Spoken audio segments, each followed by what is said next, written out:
shit splat.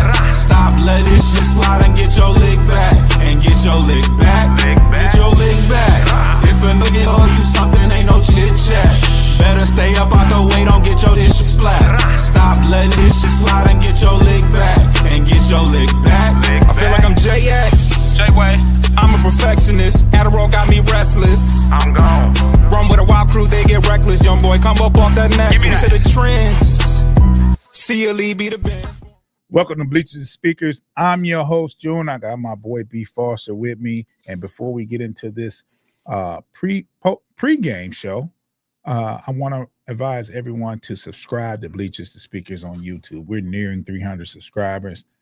I know y'all get tired of me saying that, but I'm really urging for more subs, man. We need more subs. And let me run this visual back. Subscribe to Bleachers and Speakers. Make sure you check us out on all the aggregators. That's anywhere you can listen to an audio. You can find us. Just type in Bleachers to Speakers, FFSN in your search. Those are platforms like YouTube Music, Pandora, Spotify, Apple Podcast. Make sure you're following us. Make sure you download those episodes. Notification bell on. Make sure that notification bell on, so when we drop content, you will get an alert. You won't miss an episode. Boss, we have a game tomorrow, and it's another situation where we have to wait until the afternoon. I don't like the 4 o'clock games, man. I don't. I want to get it out the way. It gives a chance to, when you play at 1 o'clock Eastern, gives you a chance to have a show afterwards, and then you have the rest of the evening to chill out. Now the game is on like 4:30 Eastern. Game is over at 7:30. You do a quick show because the Sunday night game on, you want the attention on you, and that's, it has to be a quick show when it's that late. You know what I mean? You know who else plays at 8 o'clock tomorrow? Who else? The Tigers. That's right. Yeah. That's what I'll be watching. For sure. The Tigers travel to Seattle. Game 1. 2. And that's game 2. Game 1 is today, right? Play at 4 today. Okay, game 2. Thanks for the clarity. Game 2 tomorrow. Game 1, more importantly, is today. Who's pitching today? Troy Melton, the rookie. Oh, that's coach is not happy about that. No, this is a tough spot for a rookie. How good is he, Foster? Troy Melton. So Troy Melton came up in like August. He's started a handful of times, but he's mostly been in long relief. But he had a good regular season. His ERA was under 3, which is damn good. Yeah. But he did get touched up in his last outing in Cleveland. I think that was game. Fastball, good stuff. Fastball. Yeah, he's got a nice pitch mix. He's just young. He's just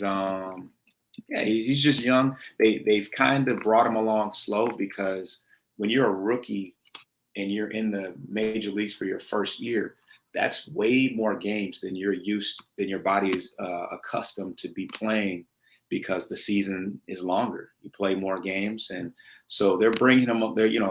They didn't want to start him and stretch him out right away. So this will be his first start in some time.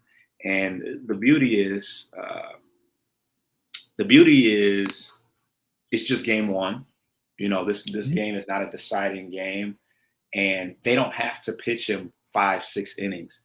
If he starts off rough, you pull him, you bring in somebody else, because it's all hands on deck, because we're playing every game. You got to play like there's no tomorrow. This isn't game 80 of the season. This is essentially one of your last games if you don't win them. So I'm excited to see what he does. I'm hoping that he can bounce back from the outing he had against Cleveland.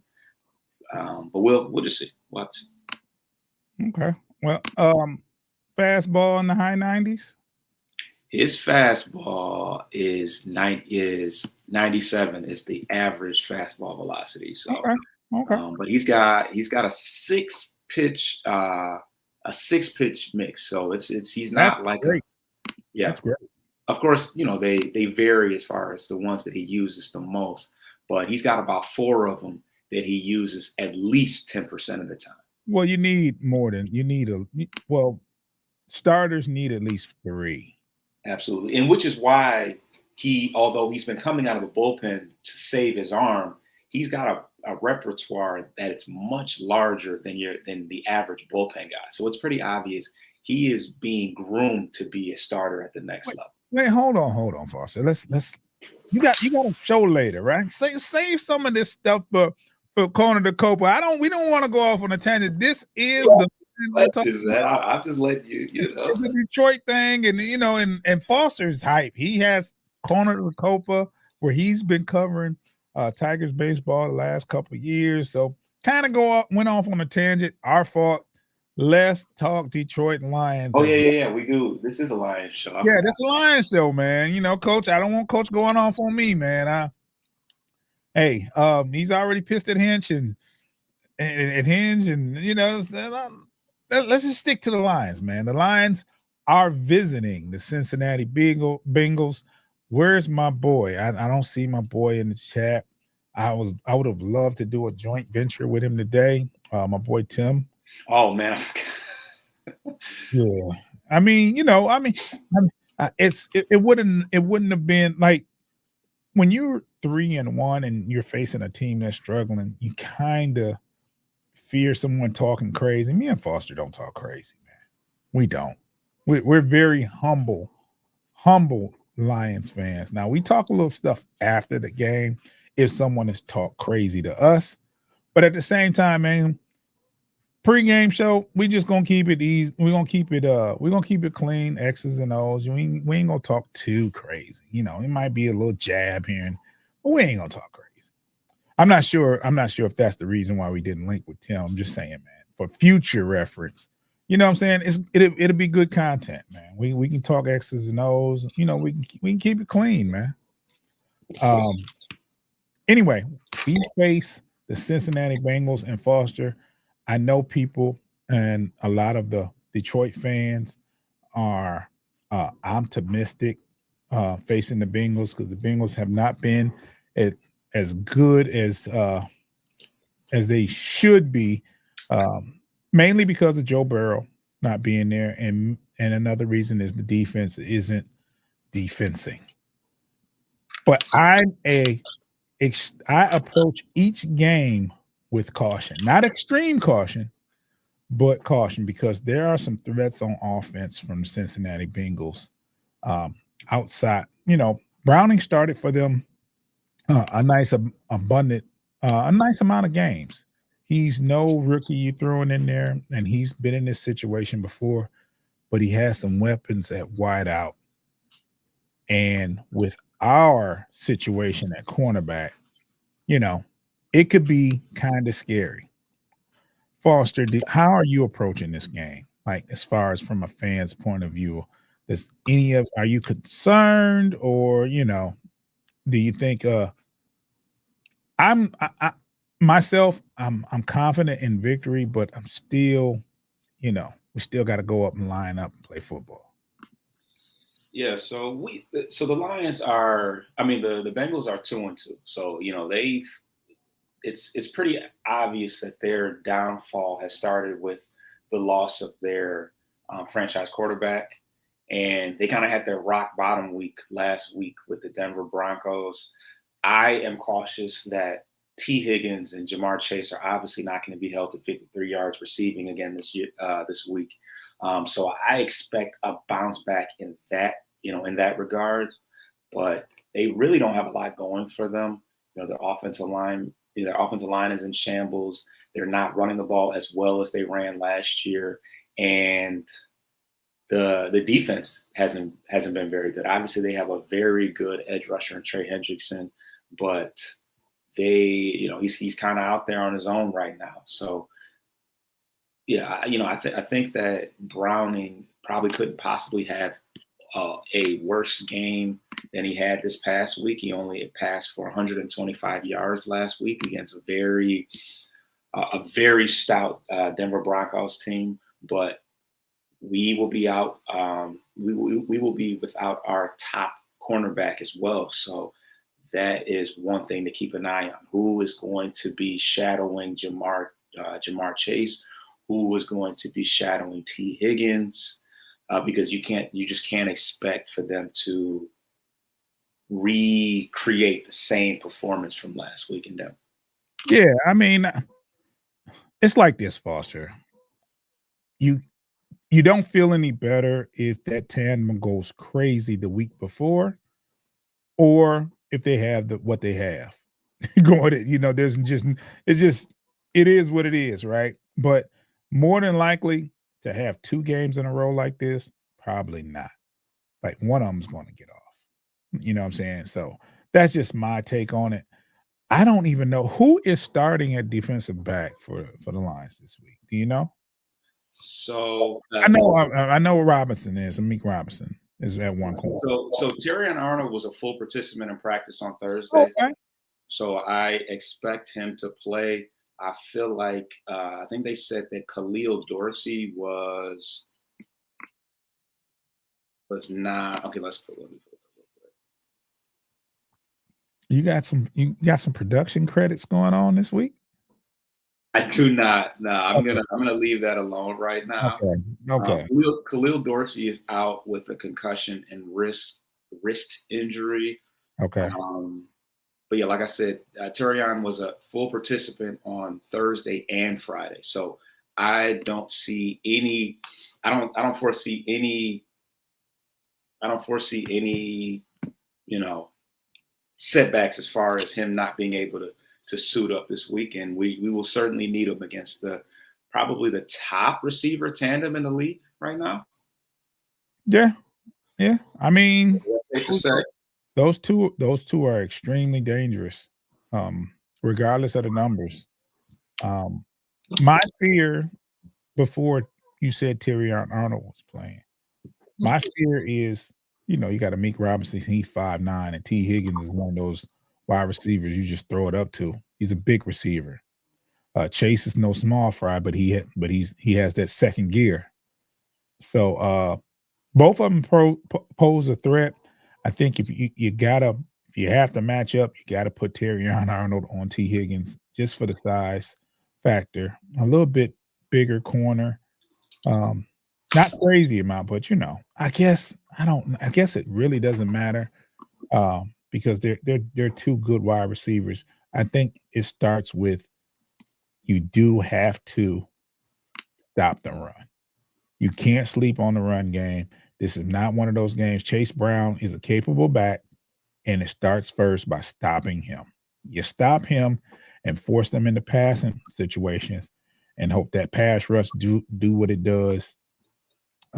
We should see Muhammad this week, and I would love to see. We have yet to see, but one game where we saw Muhammad and Hutch out there, and I think this is going to be the beginning of a good tandem going forward for the rest of the year as far as defensive ends. Last year, we did not. We saw what Muhammad can do. Foster has been, I'm going to tell y'all something. Foster has been a big believer in Muhammad since he got to the practice squad. So Foster's not a bandwagon person. He put me up on Muhammad. I think he showed me a clip when he was first picked up by the Lions when he said, I think he come from Dallas, I believe. And he was like, man, I can't, I was able to shake the rust off and I'm going to be productive and this, that, and other. I remember Foster showing me a clip and was like, hey, man, this guy's going to be all right. And I'm like, you got somebody from a practice squad. I wasn't a believer, but Foster's been high on this guy, and now I'm a believer, and I would love to see those 2 at a start. I seen what they do when they're playing, but Hutch was just heating up at that point, and I'm thinking he's rounding in the form. There's my son. What's up, Jody Joe? And I think Hutch is rounding in the form, and I think he's starting to heat up a little bit. It took him a game or 2 to get his feet wet, And, he's rounding in the form, man. He's rounding. We couldn't expect him to come in and just be dominant from them. That was a crazy injury and a lot of time off football. So game one, and then not to mention, they gave him a lot of attention in Green Bay. If you watch that game, he wasn't single-handedly blocked. They chipped him. They doubled him. It was all kinds of chaos, this, that, and other. And you know what else? Aleem McNeil, I saw him practice. He's moving like there's nothing wrong with him. So they put him in a 21-day window, but I believe if needed, he'll play tomorrow. You think he'll play tomorrow? If needed. I think they resting because you should be okay with who you have up front. You know what I'm saying? But there's not an immediate need. If you have somebody on a D tackle go down or one that's tired, you know what I'm saying? He might get a rep or two then, but I saw him in pads, man, in practice. He ain't laboring at all. He looks like the McNeil we all saw, but I don't expect him to play. Hopefully, we shouldn't need him. Hopefully, he's been a limited participant in practice, which is amazing, which is great to see. It's early, Foster. We didn't expect him to be ready this early. No.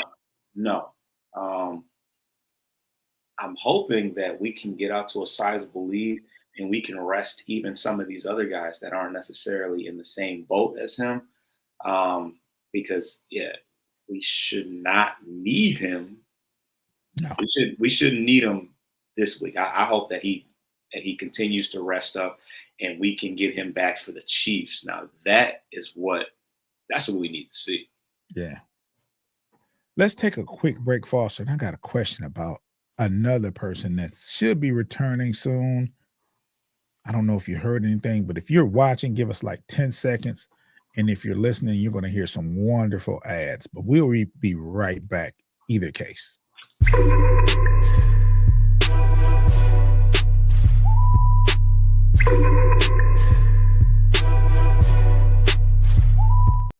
Make sure you subscribe in the Bleachers and Speakers if you already haven't. Make sure you're following us on all the audio aggregators. Make sure that you hit that notification bell. Make sure you download those episodes. Foster, I haven't heard anything about Rodriguez. And the reason why I asked about that, because we don't have too many swift foot linebackers, no sideline to sideline. We got the big guys. They make plays. Jack Campbell is emerging as one of the top linebackers in the league. And but he's not fleet of foot. He just gets it done. I think we're missing a outside linebacker that can run like that. Anzalone, he's close, but he's not Rodriguez speed.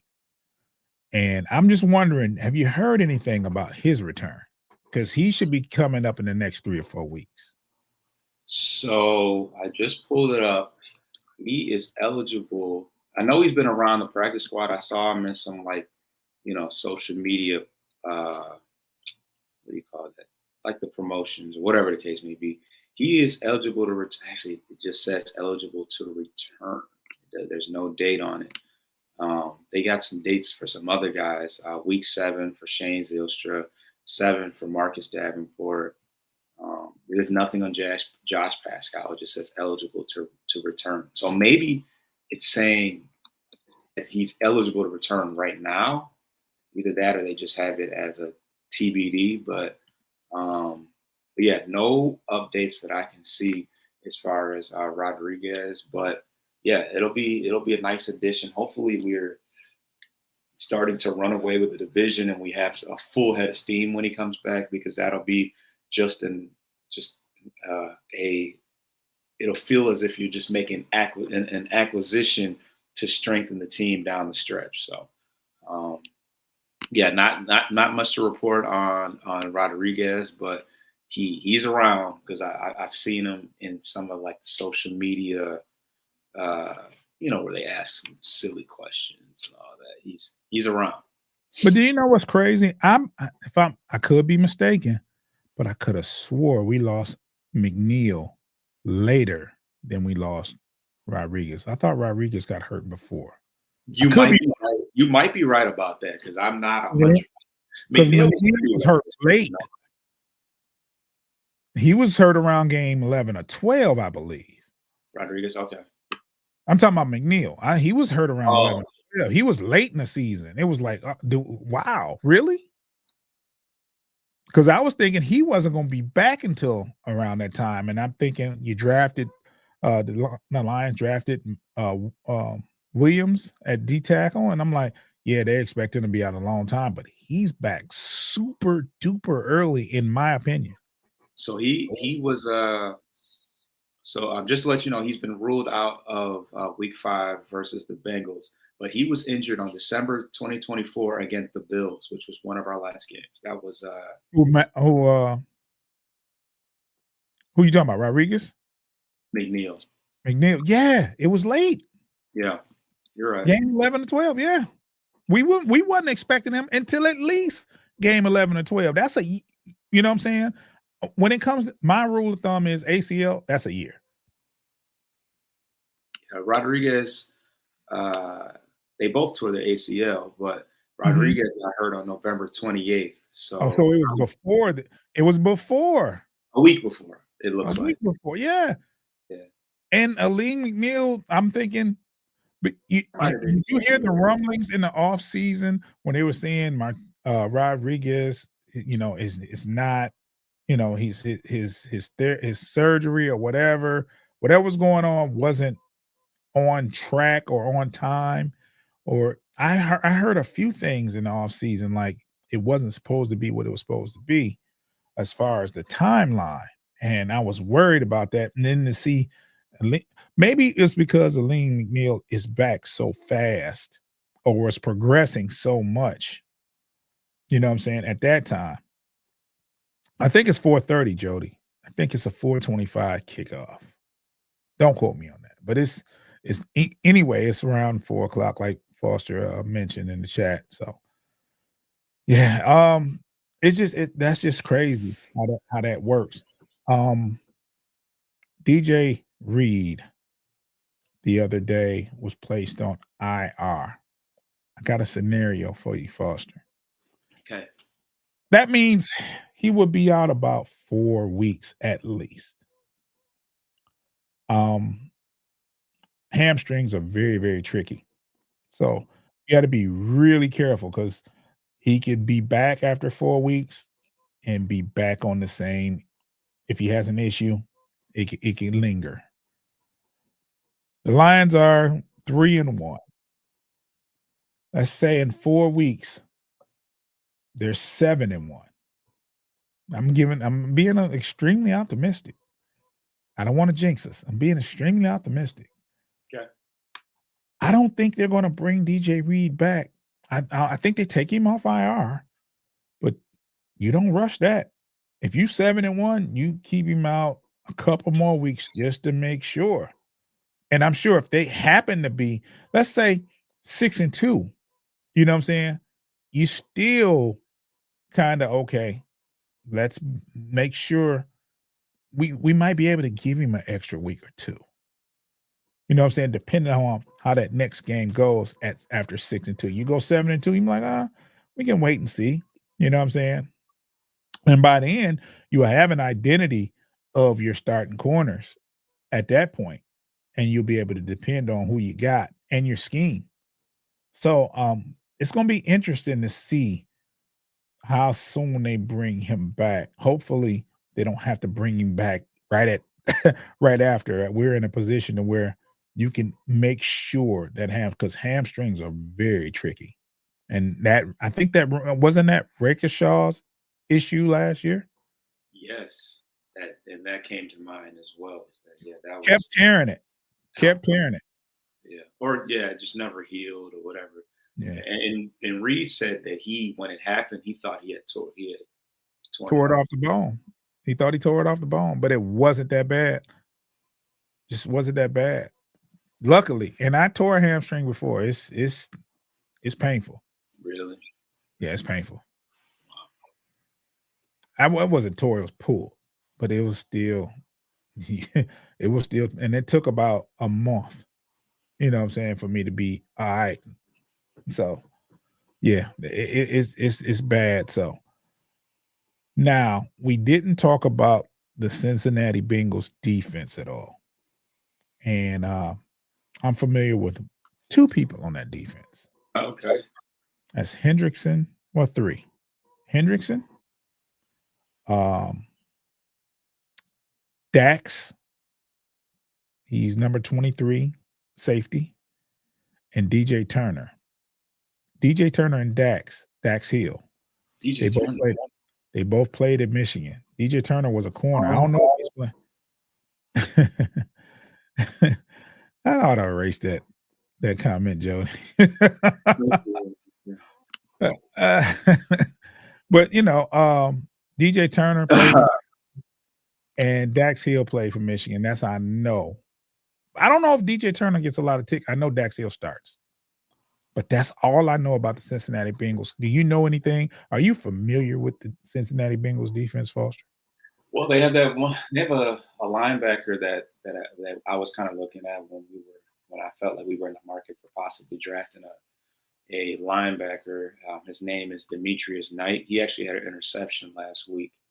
But outside of that, I'd have to pull up the depth chart. Of course, they have Shamar Stewart, who held out for a while, and now he's hurt. So he was supposed to kind of shore up that pass rush on the other side. Somebody we wanted. Yeah. What? Shamar Stewart? I mean, we wanted a defensive end, man. I think we were just reaching. We would have took anybody that was, notable at that point.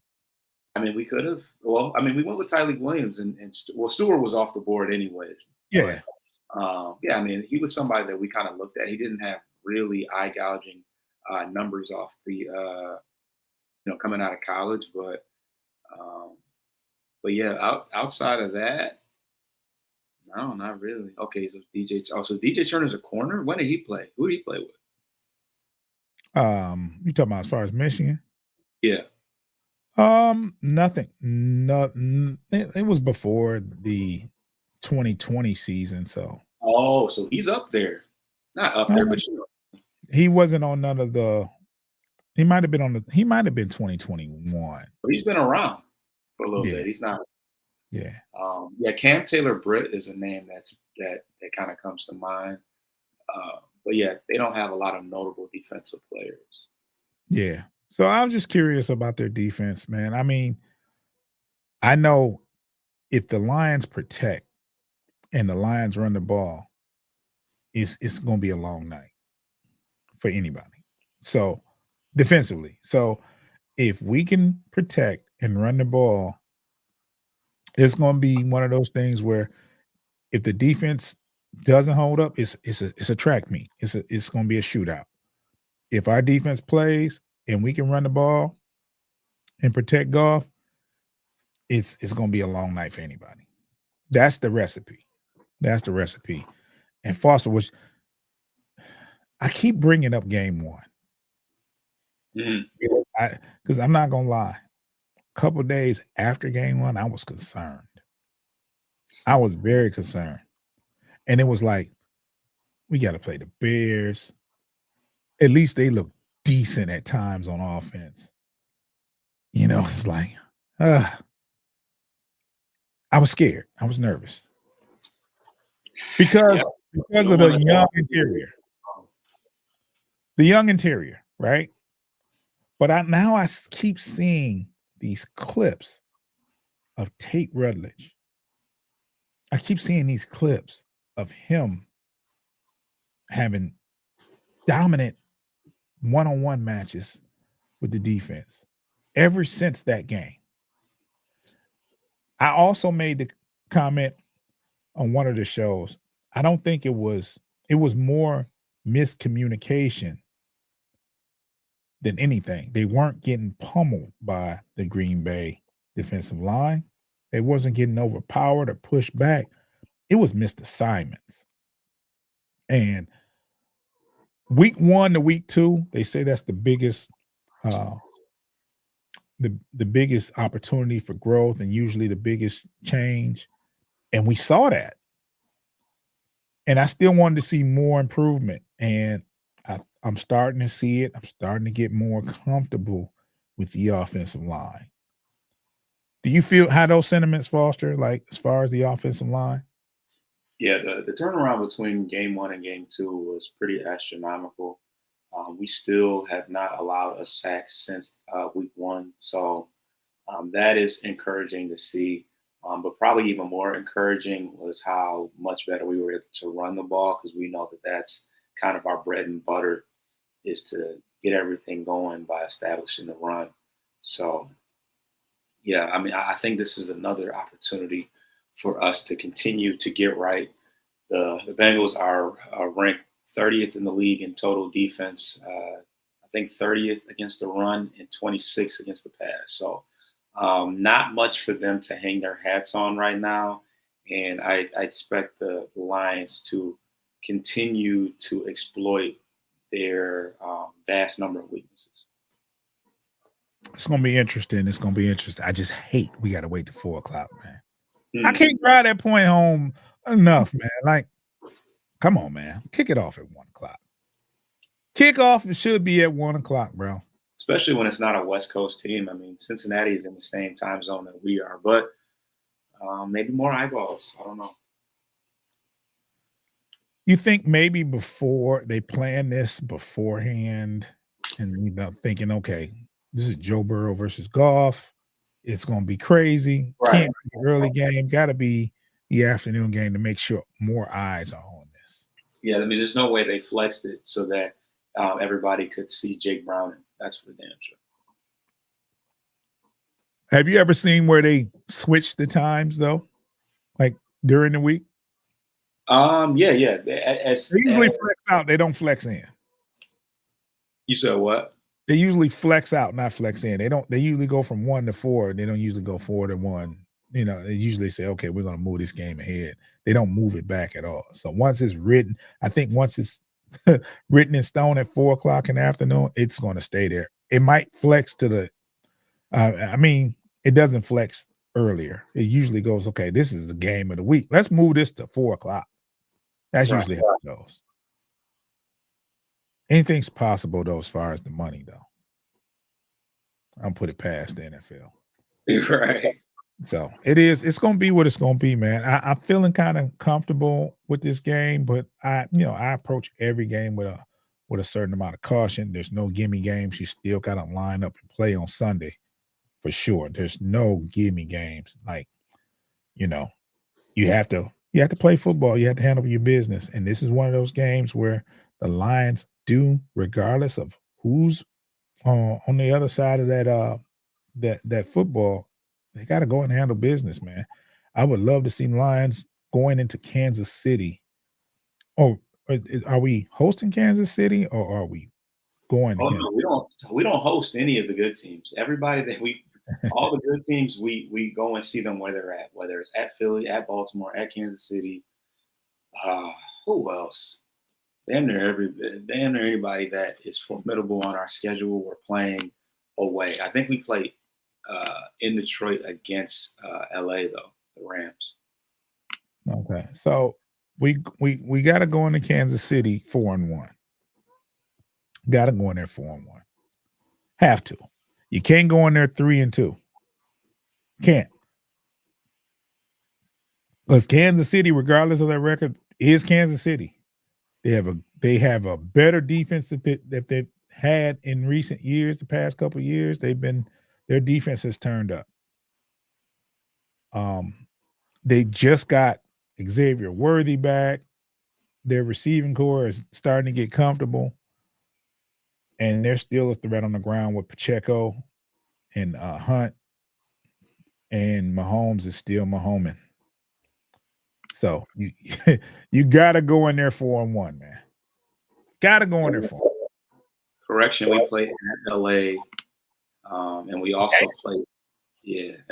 play at Washington. Can't forget about that one. That's certainly going to be scheduled circled on the schedule. So, well, for those who wondering, why the Lions have such a tough schedule. You go 15-2, you're gonna get a tough stuff. You're gonna get a tough schedule the next year.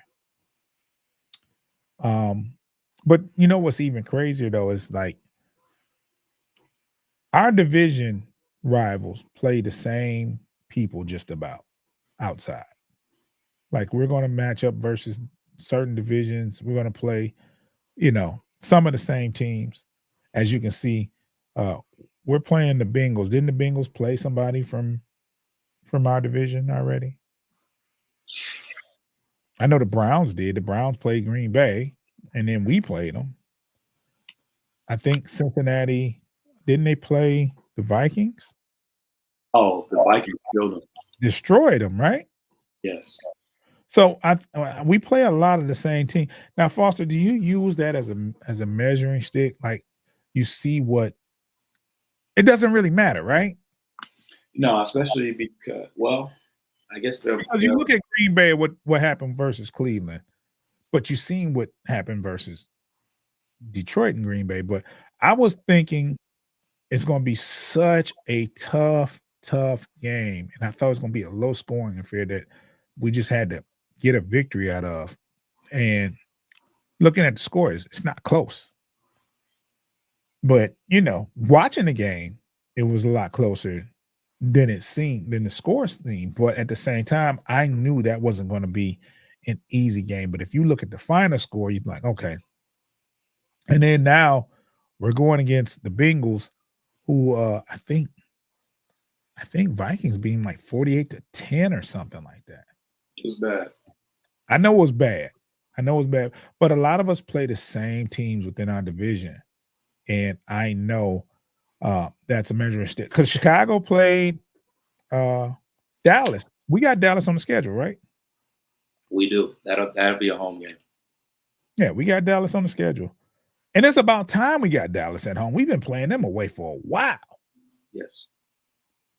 So it's one of those things, man, where you gotta you see what I really pay attention to who our rivals are playing, because we play a lot of the same teams. And although it may not mean anything, at the end of the day, you still got to line up and play football. You get a chance to see how they fared, and it give you a little bit of a gauge of what you may be facing.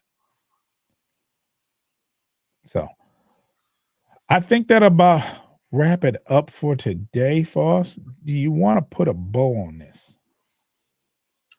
Let's just keep it going.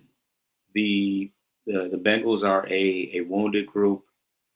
They will certainly be trying to get back right, and we need to handle business. I mean, there's not too much that can really threaten us outside of that receiving core, and they'll be coming in with their backup quarterback. So I think that we need to continue to win the line of scrimmage, put pressure on Jake Browning, protect Jared Goff, and hopefully neutralize Chase Brown. Chase Brown had a pretty good year last year. He's been off to a slow start, and I'm hoping that we can continue to hold him down, and we should be fine. Hopefully, we can get some of these starters some rest and prevent injuries from happening. Kirby Joseph is questionable, but I would assume he plays.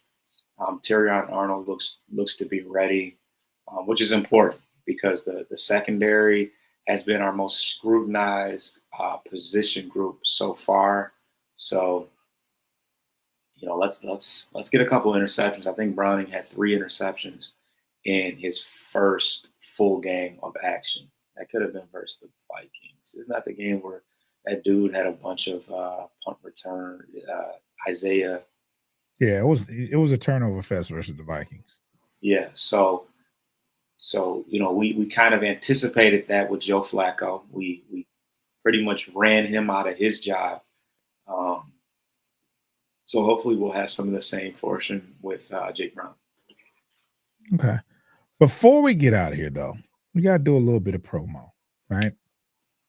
So Monday on this channel, YouTube, Bleachers and Speakers YouTube, we will be, I don't know, let's see, who's doing the show? That would be Tate. So I will be able to share it. So we have a Central Division Showdown show where post-game podcast will be back. And if you've been under a rock, post-game podcast is me and Foster covering the Detroit Pistons. We do have a Monday night show at 7:30 Eastern. I wish it was at 7, but 7:30 Eastern. The Tigers play at 8 Monday, and Pistons has a preseason game on Monday at 8 o'clock. So kind of sucks, but hey, it is what it is. We gotta do our media content thing regardless of rain, sleet, or snow. If we're not working, we're on it. So we'll be there for that. And Foster, do you have a show today? A Corner to Copa show today? I will probably record the post game for the game one of the Tigers. Okay, I asked a stupid question because if the Tigers win, you will see Foster go live. That's not a question. Tigers win a postseason game, you will hear from Foster if he's going live by himself. They might not have it might be a random live by Foster, but Corner to Copa is going live after a win. And if it's a pretty bad game, you may see him as well, but you never know. So be on the lookout for Corner to Copa. There will be a post game. There should be a show tonight, if not tomorrow for sure. From Coach and Foster, they're going to cover the Tigers. I tell you that. So you'll hear from them. So make sure. That's why it's very important to subscribe to Bleachers and Speakers on YouTube and subscribe to Corner to Copa. That's their new channel. They're trying to get the baseball lovers over there, so there's no confusion.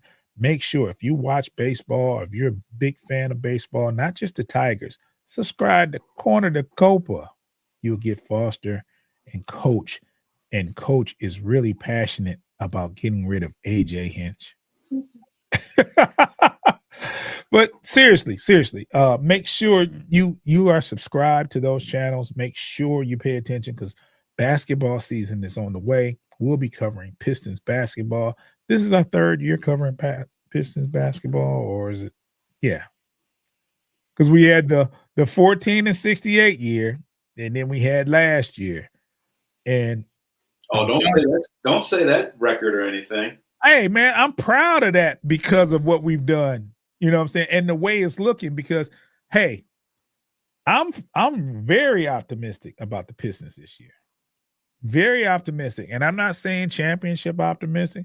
I'm saying as far as, continuing what we did last year, oh, yeah, you're going to see that. You are going to see that.